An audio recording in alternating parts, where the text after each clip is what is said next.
오늘장 랭킹5 시간입니다.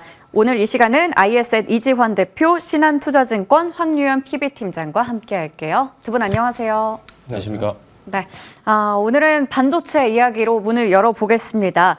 삼성전자와 하이닉스의 주가, 오늘도 서로 좀 엇갈리는 모습인데 삼성전자는 그래도 신저가 찍고 나서 반등이 좀 나오고 있거든요.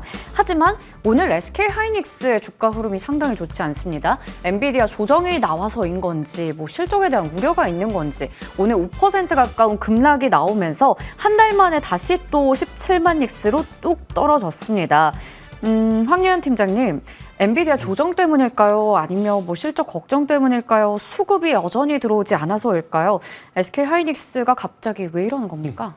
오늘 힌트는 삼성전자에서 사실 찾아볼 수밖에 없는 것 같습니다. 네. 삼성전자의 반등이 나오니까 네. 일단은 하이닉스 쪽에서 물량이 좀 빠지는 그런 느낌이 좀 사실 좀 있고요. 네. 지난 간밤에 내년부터 엔비디아 쪽으로 이제 인텔이라는 이제 경쟁사가 또 HBM 공급한다는 뉴스가 간밤에 있었죠. 그렇다 보니까 지금 신규 진입자가 더 들어온다는 거는 기존의 이제 매출에서 조금 타격을 입을 수 있다라는 이제 우려가 전제가 섞이면서 두 가지 이슈가 합쳐지면서 하이닉스 쪽으로 조금 아쉬운 부분들이 좀 있는 것 같습니다. 다만 아직까지는 수급적으로는 당연한 어떻게 보면 결과고요. 두 번째 말씀드렸던 기사에 대한 거는 아직까지는 우려 약간 섞인 그런 부분들이기 때문에 이런 부분 앞으로는 아마 삼성전자와 하이닉스의 주가가 계속 왔다 갔다 하는 뭔가 둘이서 같이 움직이기가 쉽지 않은 수급 환경이기 때문에 그런 부분들이 좀 있을 거라고 봅니다. 그래서 하이닉스 지금 갖고 계신 분들은 조금은 불안하실 수도 있긴 하겠습니다만 단기적인 관점에서는 조금 모양이 추세가 조금 이제 하락으로 접어드는 거 아니냐 이렇게 볼 수도 있지만 좀 긴 관점에서 본다라고 하면 그래도 여전히 삼성전자보다는 좋은 수급 환경이고요. 지금 구간에서는 추가 매수는 하지 못하더라도 보유하시는 정도까지는 저는 될 것 같습니다. 네, 일단 IT 투톱이 최근에 함께 가지 못하는 가운데 또 핑퐁 오늘 삼성전자 쪽으로 수급이 가다 보니 SK 하이닉스 쪽에 낙폭이 좀 더 두드러지는 것 같네요. 자, 그러면 삼성전자의 반등은 어떻게 해석해야 될까? 이지환 대표님, 4년 5개월 만에 또 최저가를 찍었었잖아요. 오늘도 마찬가지로 5만 200원을 찍었었거든요. 근데 그러고 나서 일단 반등 나와서 다행히 5만 1,000원을 넘어섰습니다. 이대로 일단 내일도 좀 계속 상승세 이어져야 되겠지만 지금 딱 기술적으로 봤을 때 어제 너무 내려서 오늘 저가 매수세에 들어와서인 건지 아니면 우리가 4를 볼 일은 정말 없는 것인지 어떻게 판단하세요? 일단은 이제 어제 급락이 나왔고 장 막판에 거의 이제 통매에 가까운 모습이 나왔고 거기에는 외국인들이 1,400만 주가 넘는 매도 물량이 나왔고 그러니까 이렇게 되면 외국인 쪽에서 어느 정도 펀드 기계적으로 나오는 물량들이 어느 정도 손절 물량이 나왔다라고 좀 보여지고 이거는 이제 기계적인 물량이지만 거래량이 상당히 많았다는 점에서 어쨌든 지금 이제 이 구간에서 우리가 삼성전자가 지금까지 88,000원대에서 하락했던 구간에서 이제 가장 여기가 혹시 저점이지 않을까라는 의구심을 이제 한번 해볼 수 있는 지점까지는 왔습니다. 다만 이제 외국인들 매도가 오늘도 이어지고 있기 때문에 수급적으로 이제 개선되는 모습은 아닌데, 이제 이 구간이 이제 저평가 구간이고, 여기서 이제 추가로 매도를 해서 크게 득이 볼 게 없다라는 이제 심리적인 부분까지는 이제 어느 정도 형성이 되는 위치입니다. 다만 이제 좀 전에 말씀드린 것처럼 외국인 수급의 변화가 없기 때문에 어차피 지금 삼성전자가 펀더멘탈이나 혹은 주가를 움직일 만한 중장기 모멘텀 때문에 내려온 건 아니거든요. 어차피 악재가 반영되었다라고 하면 이미 그 부분은 주가에 충분히 반영이 되어 있는 위치다고 보셔도 되고, 다만 수급적으로 꼬여 있는 부분은 지금은 이제 아직까지 개선되는 상황은 아니죠. 그래서 이제 여기가 합리적으로 이제 장기 투자자라면 이런 구간에서 한번 분할로 접근을 해봐야 되지 않을까라고 충분히 해볼 수 있는 위치에는 들어왔고, 다만 이제 단기적으로 모멘텀 투자를 해서 짧은 차익을 실현시키고 싶으신 분들은 아직까지는 조금 더 눈치를 봐야 될 수 있는 구간이다. 이렇게 말씀을 드리겠습니다. 네, 먼저 IT 투톱에 대해서 전략을 좀 챙겨봤습니다. 자, 그러면 이어서 저희 이수페타시스 확인해 볼게요. 보유자분들의 한숨이 더 깊어지고 있는 상황입니다. 주가가 24,000원대까지 뚝 내려왔죠. 와, 결국 계속 저점을 경신해 가고 있는 상황인데 폭탄 유증의 여파가 너무 오래 갑니다. 일단은 지금 보유자 입장에서는요, 팀장님, 이거 눈물을 머금고 손절을 해야 되나? 여기서 만약에 더 떨어진다, 하방이 더 열려 있다고 생각하시나요? 글쎄 하방에 대한 부분은 제 투자 스타일일 수도 있는데 일단은 하락하는 주식은 어디까지 내려갈지 모릅니다. 사실 지금부터는 뭐 우리가 흔히 말하는 밸류에이션이나 이런 부분으로 사실 예상할 수가 없고 투자 심리에 더 영향을 많이 미치는 부분인데 그 부분이 사실 조금은 더 지금 중요하게 작용하는 것 같습니다. 왜냐하면 일단은 시장 참여자들한테 어떻게 보면 신뢰를 지금 사실 잃은 상태거든요. 예. 공시가 나온 시각도 그렇고 투자자들로 하여금 어떻게 대처할 수 없는 좀 약간 뭐 유스페타시스 그동안 올 상반기에 보여줬던 흐름과는 완전히 다른 느낌의 공시들이 나왔었기 때문에 그렇다 보니까 투자자들로 하여금 지금은 다 어떻게 보면 추가 매수를 하고 할 자금이 있어도 안 하는 그런 구간이거든요. 지금 최근에 어제 최근 들어서는 좀 거래량이 나오면서 좀 투매도 좀 나오긴 했는데요. 일단 유상증자가 끝나고 나서 그 다음에 주가가 좀 진정이 되면 좀 그 다음에 우리가 투자를 한번 생각해 봐야 될 것 같습니다. 지금 구간에서는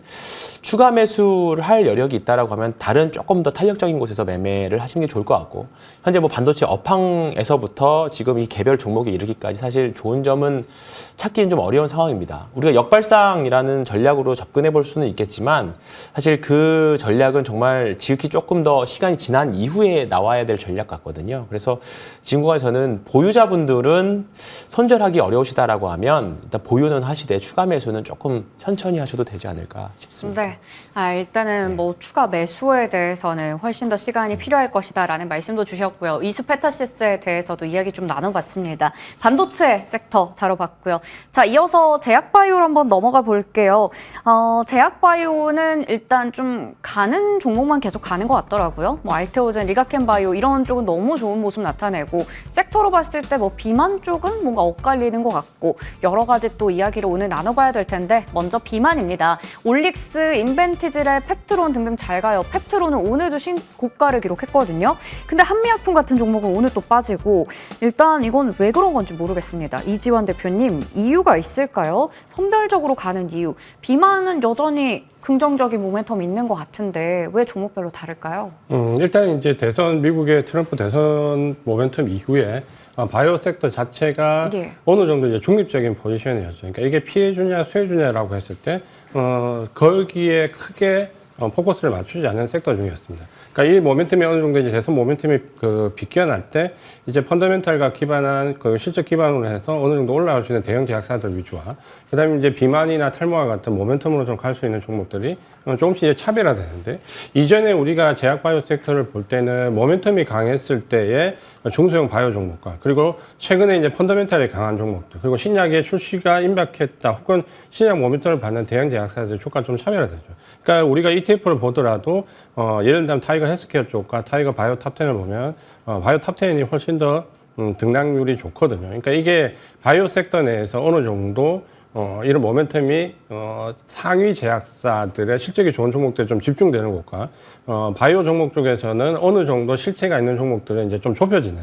그러니까 어떻게 보면 이제 옥석 가격이 이제 상당히 많이 진행이 되었고 그게 지금 적극적으로 반영되다 보니까 수혜를 받는 쪽과 그렇지 않은 쪽이 이제 주가 흐름이 조금 극명하게 나오고 있다. 이런 현상은 아마 이제 앞으로도 계속될 것 같고 금리가 인하되는 시기에 제약바이오가 분명히 이제 수혜 업종에 분명히 들어갈 수 있고 또 한 가지는 지금 현재 이제 트럼프 당선인과 관련해서 수혜주와 피해주를 나눌 때 제약바이오는 어느 정도 중립적인 포지션에 들어가면서 약간 우호적인 부분이 나오는데 오히려 이 우호적인 부분이 내년 1분기에 넘어가면 좀 강해질 수 있습니다. 우리가 바이오 보안법을 봤을 때 내년 12월 달 하반기에 4분기에 시행되는 부분이 어쩌면 이제 좀 더 당겨줄 수 있다라는 기대감도 지금 상존하기 때문에 이런 부분을 본다면 주가 차별화될 때 대형 제약사 위주 신약 모멘텀이 있는 실적 기반의 종목에 좀 더 집중하는 전략이 좋다 이렇게 말씀을 드리겠습니다. 네, 이렇게 옥석 가리기가 중요한 시점에는 대형 제약사나 신약 같은 모멘텀 있는 쪽 보자라고 말씀해 주셨습니다. 그래서 이제 유난히 또 코스닥에서 잘 가고 있는 대형 제약사에 좀 눈이 가던데 전략을 챙겨볼게요. 황유현 팀장님, 코스닥 상위 바이오주 네. 너무 잘 갑니다. 뭐 알테오젠 대표적이겠죠. 네. 오늘 또 리가캠 바이오도 뭐 괜찮은 것 같고요. 이쪽이 확실히 가는 것만 가다 보니 네. 수급도 여기로 몰려서인지 다른 바이오주들은 좀 주춤하는 것 같거든요. 네. 그렇다면 우리는 투자의 관점에서 봤을 때 이런 상위주들만 좀 투자를 해야 될지 네. 어떻게 보세요? 가는 주식만 간다라고 표현을 해주셨는데 예. 앞으로도 저는 그렇게 될 거라고 생각을 합니다. 예. 특히 어제 제약바이오 섹터들이 좀 심한 조정을 좀 받았었죠. 뭐 어제 전반적인 조정이 나오긴 했습니다만 어제 코스닥 대장주, 이제 바이오 대장주로 보고 있는 알테오젠은 그래도 양호한 조정으로 끝났습니다. 네. 그리고 오늘 충분히 반등이 나올 때도 시가총액이 큰 종목임에도 불구하고 충분한 변동성과 상승폭을 보여주고 있거든요. 어제 제가 센터에서 주변 분들 다 이제 뭐 고객분들 매매하는 거를 보면 어제 같은 날 주로 많이 하시는 게 어차피 국내 시장을 떠날 수가 없다라고 하면 한국 시장에서 일정 부분 매매를 하고 포지션을 가져가는 분이시라고 하면 이런 어제 같은 날일수록 덜 가고 많이 빠지는 종목들을 팔아서 그동안 너무 비싸서 못 샀던 종목, 대장주들, 네. 알테오젠 같은 종목들로 종목 교체하는 걸 사실 많이 봤거든요. 네. 그렇다 보니까 종목의 집중화가 사실 많이 되는 네. 그런 양상입니다. 이런 흐름은 사실 조금 더 저는 강화가 될 수 있을 거라고 보고요. 우리가 좀 가까운 사례로 작년 여름에 2차 전지 보시면 아실 겁니다. 그때도 2차 전지 섹터가 전반적으로 우르르 가다가 여름에 가서는 에코프로나 에코프로 BM처럼 정말 마지막 대장주 쪽으로 돈이 자금이 몰리는 경향이 있었거든요.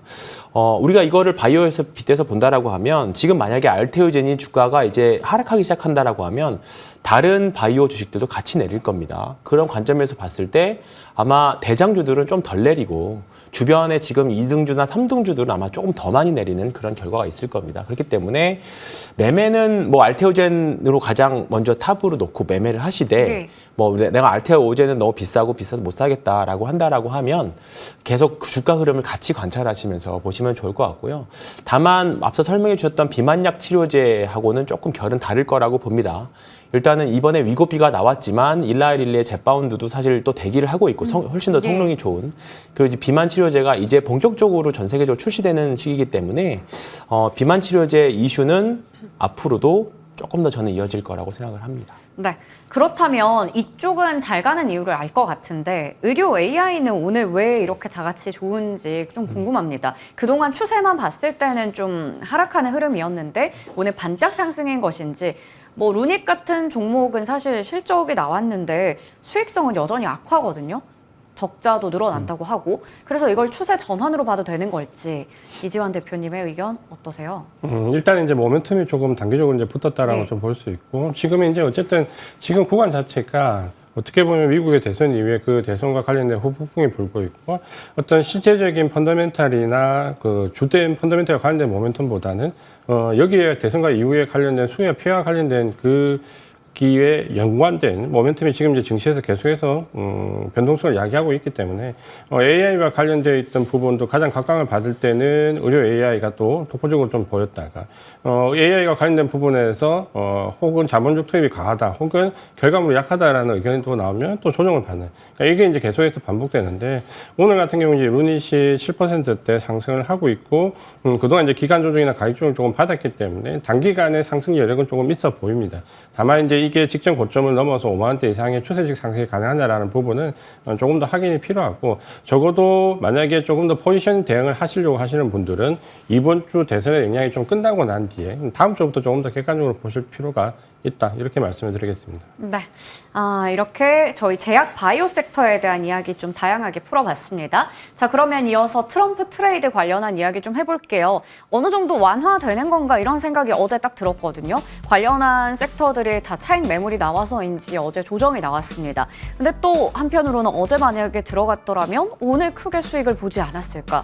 와, 여전히 트럼프 트레이드는 죽지 않은 걸까요? 오늘 조선주 상당히 좋습니다. 그 안에서도 이 MRO 산업이 좀 부각되는 한화오션이 11%대 강세 보이고요. 우주항공도 어제 많이 내렸었는데 오늘은 대표적인 종목들도 다 같이 오름세를 나타내고 있습니다. 하루 조정 나오고 다시 달리는 걸까요? 자, 먼저 조선 이야기부터 해볼게요.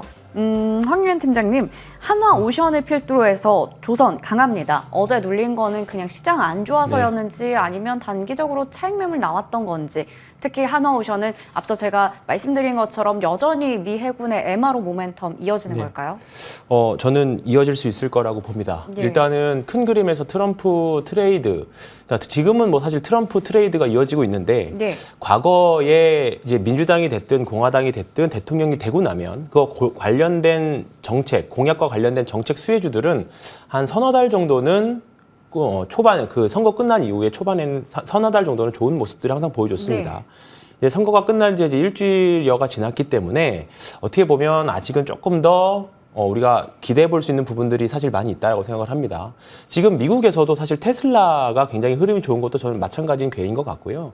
지금 그나마 우리나라에서 지금 몇 안 되는 추세가 살인 섹터 중에 하나가 조선이거든요. 네. 지금 조선 같은 경우에는 신조선가가 중요하고 이제 가격이 중요한데 말씀해 주셨던 것처럼 미 해군 MRO 사업에서 가장 지금 탄력적으로 움직이는 게 하나오션입니다. 일단 지금 미국에서 일반 상업 조선소는 미국 경제대공황 이후에 많이 없어졌고요. 네. 지금 미군에서도 한 2개의 조선소가 지금 미 해군의 항공모함부터 시작해서 만들고 있는데 여전히 미 해군이 원하는 만큼 원하는 속도로 아직 많이 못 만들어주고 있는 상황이거든요.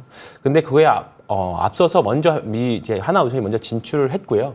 그 다음에 지금 조선사들 내년도의 실적들을 보면 꽤 좋을 걸로 계속적으로 예상을 하고 있습니다. 이 부분들 3분기 실적은 안 좋을 걸로 예상을 했었죠. 워낙에 더웠기 때문에 3분기가. 그래서 아마 올해부터 내년까지는 실적도 좋을 걸로 좀 보여지고 있는데 일단은 중국이 어떻게 보면 가장 큰 경쟁 상대인데 중국의 도크들이 벌크선으로 사실 많이 채워져 가고 있습니다. 벌크선이 많은 선종 중에서 가장 그 마진율이 낮은 선종인데 만약에 중국의 조선소가 벌크선으로 많이 채워지게 된다라고 하면 상대적으로 좀 마진율이 높은 배들의 수주가 아마 한국 조선사들로 이어질 걸로 보입니다. 그렇기 때문에 지금 조선주들은 조선 하나오션을 필두로 해서 뭐 현대 미포조선도 좋고요. 지금 조선주들은 포트에는 오늘 많이 올랐을지라도 꼭 있으셔야 되는 종목이 아닌가 그렇게 생각하고 네. 있습니다. 조선주가 올라서 가격에 대한 부담이 다소 있더라도 조선주는 포트에 있어야 된다 말씀해 주셨어요. 그러면 이 안에서 어떤 거 가장 좋게 보세요? 지금은 하나오션이 가장 좋을 것 같고요. 오늘처럼 이렇게 많이 올랐어요. 맞습니다. 네. 뭐 어차피 아까 바이오 설명드렸던 건 똑같습니다. 하나오션이 네네. 어차피 하락하면 네. 다른 조선주들도 좀 내려갈 거고요.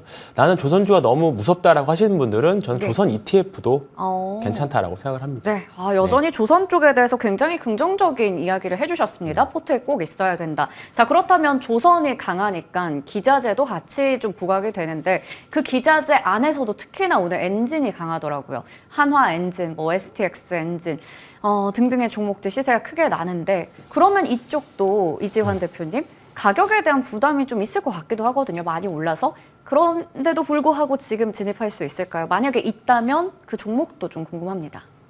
일단은 이제 진입 자체는 워낙 조정을 조선 관련된 부분이 좀 받았고 기간 조정도 네. 거쳤고 지금 이제 직전 고점을 넘어서 심각한 상태는 아니기 때문에 접근해 볼 수 있을 것 같고요. 다만 장기적인 시각으로 포지션을 좀 유지하실 수 있는 분들은 접근해도 괜찮을 것 같고 단기적인 시세 차익을 노리시는 분들은 굳이 뭐 직전 고점을 앞에 두고 지금 여기서 접근하니 직전 고점을 돌파하고 난 뒤에 접근하시는 게 조금 더 기술적으로는 좀 편할 수 있을 것 같습니다.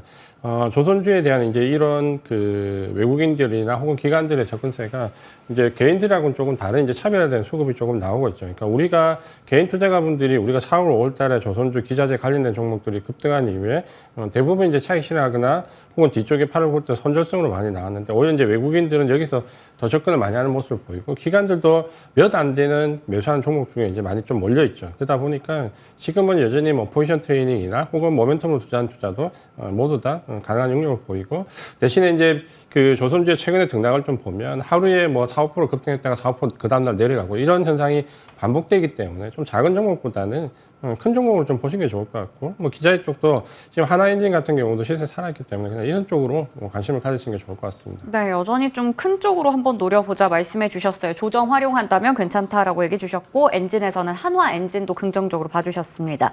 자, 그러면 우주항공으로 넘어가 볼게요. 머스크가 뭐 화성에도 군집 위성을 띄운다 이런 얘기를 했습니다.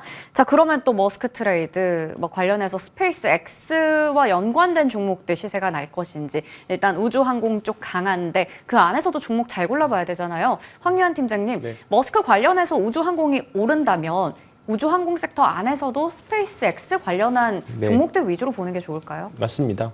지금 어떻게 보면 트럼프 당선 이후에 예. 우리가 매매해야 될 종목이 사실 더 좁아졌거든요. 이거를 역으로 잘 생각을 해보면 어떻게 보면 더 매매하기는 더 쉬워졌다고 예. 보시면 돼요. 왜냐하면 우리가 매매를 해야 될 게 정말 지금 종목이 엄청 많지만 지금 사실 주가가 오르고 있는 수려죠. 거는 네. 계속 나오는 종목들만 회자되고 네, 네. 그 종목들로만 돈이 몰리고 있는 상황입니다. 특히나 이제 그 스페이스 X 같은 경우에는 우주 항공 테마 같은 경우에는 계속 몇 년 전부터 시장에서 회자되고 주가가 약간 테마주 영상으로 움직였지만 지금 구간에서는 충분히 적극적으로 저는 매매를 해보셔도 된다라고 생각을 하고 있고요. 아직 우리나라의 스페이스 X 쪽으로 납품 기자재라던가 재료들을 납품하는 회사들이 그렇게 많이 있지 않습니다. 네. 대표적으로 특수합금 납품하는 뭐 세아베스틸 회사의 자회사도 있고요. 세아 특수광이 있고요. 그다음에 지금 계속 회자되고 있는 뭐 이노스페이스라던가 여러 가지 종목들이 있는데 지금 시장에서 뭐 인터넷에서 검색해 보시면 나오는 수혜주들 그 종목들이 결국은 지금은 스페이스 X와 관련된 종목들이 될 것 같습니다. 일단은 아까 말씀드렸던 트럼프 트레이드는 저는 조금 더 이어질 수 있을 거다라고 보고 있기 때문에 지금 우주항공 테마들은 뭐 테마주로 접근할 수도 있고요. 또는 앞으로 성장 산업으로도 접근할 수도 있고요. 어떻게 해석하느냐 차이가 있을 수 있는데 저는 지금은 이쪽도 접근 저는 충분히 가능하다라고 생각합니다. 조선과 마찬가지로 우주항공도 여전히 접근이 가능하다 말씀해 주셨어요. 그리고 트럼프 트레이드 오히려 이런 섹터가 부각되면서 우리가 좀 더 이제 볼 수 있는 종목들 압축이 됐다라는 측면에서도 설명해 주셨습니다. 자, 그러면 이제 다음 섹터로 한번 넘어가 보겠습니다. 네카오. 같이 가면 당연히 좋겠지만 좀 다르게 봐야겠죠. 네이버 주가 흐름이 최근에 정말 좋습니다. 증권사에서 리포트도 많이 나오는데 특히나 AI 관련된 부분에 좀 주목을 하더라고요. 오늘도 오름폭을 탄탄히 쌓아가면서 4% 가까이 올라가고 있습니다. 어느덧 19만 원 회복을 또 장중에도 보여주기도 했고요. 카카오도 오르고 있긴 한데 아직도 가격은 사실 많이 저점이거든요. 그래서 따로따로 한번 질문 드려볼게요. 이지환 대표님, 네이버는 국민주잖아요. 많은 분들께서 와 이제는 정말 저평가 국면을 좀 벗어나는 것일까 이런 기대를 요 며칠 하지 않았을까 싶어요. 네이버가 오르는 이유 AI에 대한 기대감 때문일까요? 아니면 호실적 때문일까요? 일단 이제 가격적으로 메리트가 분명히 있다라는 이제 판단이 예. 되고 15만 원, 16만 원대에 접근하면서 이제 수급이 바뀌었죠. 그러니까 외국인과 기관이 전부 다 매수로 돌아섰거든요. 그러니까 가격적인 메리트와 외국인 수급의 변화가 있다라는 부분이 긍정적이고 또 최근에 이제 AI와 관련된 부분에서 적극적으로 어필한 것도 어느 정도 시장에 좀 반영이 되었다. 그러니까 AI 사업과 관련된 전략을 시장에 공유를 하고 앞에 비전을 제시했던 부분도 어느 정도 시장이 긍정적으로 받아들인다라는 부분을 본다면 충분히 이제 가격 차이를 이용한 모멘텀 거래가 가능한 부분이고 또 일부는 이제 장기적으로 지금 가격대에서는 접근하려는 물량도 충분히 있을 것 같습니다. 다만 단기적으로 만약에 지금 현재 모멘텀을 가지고 접근하시려고 하시는 분들은 단기적으로 보면 지금은 어느 정도 바닥권에서 상당히 올라왔거든요. 그러니까 15만 원에서 지금 19만 원까지 올라왔기 때문에 단기적인 목표 가격을 한 19만 원대 초중반으로 보면 지금 이제 단기 목표 가격에는 어느 정도 기술적으로 다 달았기 때문에 장기적인 관점에서 접근하시는 분들은 여전히 유의하게 좀 보시면 될 것 같고요. 단기적인 시세 차익을 노리시는 분들은 한 템포 참았다가 눌림목을 공략하시는 게 좋을 것 같고 네이버는 카카오가 좀 주가 흐름이 좀 다르고 시장의 판단도 조금 다릅니다. 그러니까 카카오가 분할 상장, 조기 상장 혹은 모노발식 경영에 대한 우려감이 많이 나왔다라고 하면 네이버는 어쨌든 본업에 충실하려고 했던 부분이고 지금 웹툰과 관련된 부분에서 여러 가지 그 얘기가 많았지만 결국은 이제 상장 이후에 그 부분도 나쁘게 평가를 받지 않고 있습니다. 그러니까 이런 부분들을 본다면 본업에서 AI와 관련된 부분에서 시장의 평가가 좋아지고 있다. 네이버는 좀 긍정적으로 볼 필요가 있다. 이렇게 말씀을 드리겠습니다. 네, 네이버는 긍정적으로 볼 수 있다 말씀해 주셨어요. 똑같이 AI도 하고 가격적인 매력도 있는 카카오는 왜 이렇게까지 못 가는 걸까? 그것도 궁금합니다. 어제 또 한 번 신저가를 기록했어요. 오늘 반등 나오지만 뭐 큰 수치는 아니기도 하죠. 그래서 이게 일시적인 기술적인 반등인 건가? 뭐 이런 생각도 듭니다. 황유현 팀장님, 카카오는 외형 성장이 둔화됐다. 뭐 네. 이런 좀 비판도 나오고 있는 상황입니다. 그래서일까요? 본업이 아직 좀 돌아서지 못해서 이렇게 못 가는 걸까요? 일단은 우리나라에서 쪼개기 상장으로 신뢰를 여전히 회복하지 못하고 예. 있는 회사 중에 하나고요. 더군다나 네이버와 카카오를 두 개 중에 산다고 하면 어디를 살래라고 물어봤을 때 대부분은 네이버라고 많은 분들이 사실 대답을 했습니다. 그렇다 보니까 그런 수급적인 뺏기는 그런 모델 그런 현상도 좀 있는 것 같아요. 네이버 같은 경우에는 우리나라에서 유일하게 거대 언어 LLM이라는 거대 언어 모델을 갖고 있는 회사이기도 하고 AI 시대에 그래도 우리나라 소프트웨어 회사 중에서는 가장 잘 적응해 나가고 있는 회사라고 생각을 합니다. 그 현상이 카카오와 네이버 현재 주가 흐름을 가장 차이나게 만드는 그런 차이점이라고 볼 수 있을 것 같은데요. 일단 지금 구간에서는 카카오도 저가 매수를 하시기보다는 네이버 쪽으로 더 매수를 뭐 네이버 눌림일 때 매수를 하시거나 관심 갖고 보시는 게 훨씬 더 낫다라고 생각합니다. 카카오는 일단은 조금 매수 보류 대상이지 않을까 네. 아직은 생각합니다. 카카오는 아직까지는 네. 우리 좀 더 지켜봐야겠네요. 네이버, 카카오 중에 본다면 네이버 이렇게 말씀해 주셨습니다. 자, 마지막 섹터로 넘어가 보겠습니다. 지금같이 이렇게 한정된 자금이 거래가 되는 상황에서 우리가 봐야 되는 게 또 정책 관련 테마일까? 워낙에 작은 종목들이지만 그만큼 탄력이 크니까요. 일단 오늘 전해진 뉴스들 보면요. 용산 개발 11년 만에 청신호가 켜졌다 이런 이슈가 전해졌습니다. 중소형 건설주 최근에 이들이 우크라 재건 관련해서 정말 많이 올랐었거든요. 근데 오늘도 범양건영은 거의 또 상한가 기록을 하고 있죠. 나머지 종목들도 크게 오르고 있습니다. 이재환 대표님, 여전히 중소형 건설주가 잘 가는데 그러면 이런 뉴스가 나왔을 때도 중소형 건설주 위주로 좀 수혜를 누리는 걸까요? 일단 이제 모멘텀이 그 건설주 전체로 보면 중소형주밖에 형성이 거의 안 되고 있죠. 네. 그러니까 대형 건설주들은 뭐 기대했던 해외 수주, 특히 중동과 관련된 부분에서의 어떤 기대치가 없기 때문에 이 부분도 역시 이제 중소형 증권사가 좀 앞서 있고, 특히 지금은 이제 트럼프 당선인 이후에 재건과 관련된 부분에서의 모멘텀이 단기적으로 지금 이제 나오고 있죠. 근데 이런 부분들이 우리가 미국에서 지금 재건과 관련된 종목들 보면 건설주가 생각보다 힘이 없습니다. 미국도 힘이 없고, 오히려 이제 재건 관련해서는 건설기계, 캐터필러를 비롯해서 일부 건설기계들이 움직이지만 건설주들은 오히려 낙폭이 큰 종목들도 꽤 있고요. 그러니까 이게 정책과 관련된 부분에서 기대치와 실제 주가 흐름이 좀 다른 경우가 있는데, 지금 이제 건설주가 여기에 해당되고 있죠. 그래서 중소형 종목들 재건과 관련해서 접근하시면 물론 오늘도 급등한 종목들이 나오지만 저는 좀 단기적으로 보셨으면 좋을 것 같고요. 전체적으로 건설주가 펀더멘털 자체가 개선될 때까지는 아직까지는 시간이 많이 필요하기 때문에 조금 짧은 관점으로 모멘텀 투자 하시는 게 좋을 것 같습니다. 네, 단기적으로 모멘텀 플레이 가능하다 말씀해 주셨는데요. 그러면요, 우크라 재건과 용산 개발이라는 복합 모멘텀을 가지고 있는 종목 딱 집어보면 뭐 있을까요? 오늘 이제 역시 이제 아무래도 가장 대장주는 지금 오늘 상한가에 들어가는 범양건영이라고 볼 수 있는데, 그러면 이 종목을 지금 접근할 수 있냐? 제가 볼 때 접근하기는 어려울 것 같고요. 네. 그래서 그 보유하고 계신 분들만 중소형 증권사를 노리고, 그 한 가지 이제 이 정책과 관련된 부분에서 제가 조금 그 당부 말씀을 드리고 싶은 것은, 우리가 지금 트럼프와 관련된 재건주라든지 혹은 트럼프 수혜주와 관련된 부분 얘기할 때도 역시 마찬가지지만, 실제적으로 만약에 예를 든다면 미국은 지금 현재 예를 든다면 방산주나 우주항공 종목 중에서 급락하는 종목이 속출합니다. 그러니까 이유는 정부 예산 자체 그 집행이 오히려 앞으로 줄어들 것이다라고 해서. 근데 우리는 이제 반대로 방산이나 이런 재건 관련된 종목들이 급등을 하고 있죠. 그러니까 이건 괴리감을 본다면은 가급적이면 트레이딩 가격으로 좀 짧게 접근하는 전략이 좋다. 이렇게 말씀드리겠습니다. 네. 범양건영이 딱 거기에 걸맞는 종목이지만 보유자의 영역이다라는 말씀을 주셨고요. 좀 우리가 유의해야 하는 부분도 당부해 주셨습니다. 자, 그러면 다음으로 여야에서 전력망 특별법 처리 합의됐다라고 하는데, 그러면 전력설비 쪽 굉장히 좋거든요. 오늘 한국전력도 많이 오르기도 했고요. 특히 전력설비, 뭐 변압기, 전선 이런 쪽이 최근에도 신고가를 많이 찍었었는데 이 뉴스가 힘을 더 실어주지 않을까 싶습니다. 네. 황교안 팀장님, 그러면 관련주들 정말 역사적 신고가 또 찍을 수 있을까요? 아마 이번 선거 때 미국 대선에서 누가 되든지 간에 가장 뭐 수혜를 예상했던 종목들이 하나가 아마 변압기일 겁니다. 맞아요. 네. 건설 이런 AI 인프라와 관련해서 가장 많이 필요하고요.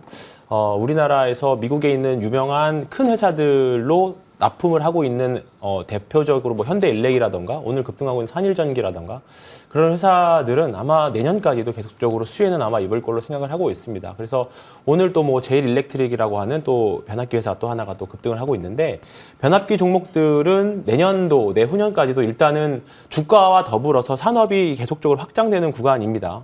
시장도 계속 커지고 있고요.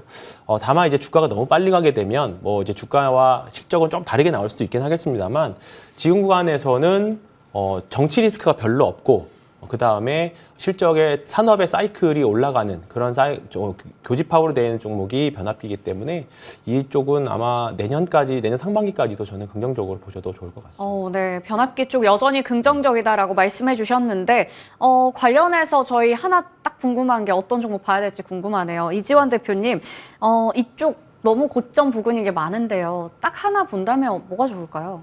현대 일렉트릭을 그냥 보시는 게 무난할 것 같고요. 네. 지금 어쨌든 우리가 전력과 관련된 부분에서의 이런 부족 현상에서 변압기가 가장 그 롱텀하게 가격도 가장 편하게 많이 올랐고, 우리가 이제 현대 일렉트릭이나 효성중공, 예를 들어서 약간씩 조금씩 그 성격이 다릅니다. 그러니까 현대 일렉트릭 같은 경우는 지금 모멘텀이 딱 맞거든요. 초고압 대용량. 지금 부족한 것은 용량의 차이고 어떻게 보면 양적인 처리의 차이거든요. 그러니까 LH 일렉트릭과 주가가 조금씩 차별화 되는 이유는 LH 일렉트릭 같은 경우는 배전 솔루션에 대한 비중도 좀 크고, 또 하나는 신재생 에너지와 관련된 부분에서 유럽에서의 또 포션도 좀 크죠. 그러다 보니까 지금은 모멘텀이 현대 일렉트릭에 조금 더 집중하시는 전략이 지금은 좋을 것 같습니다.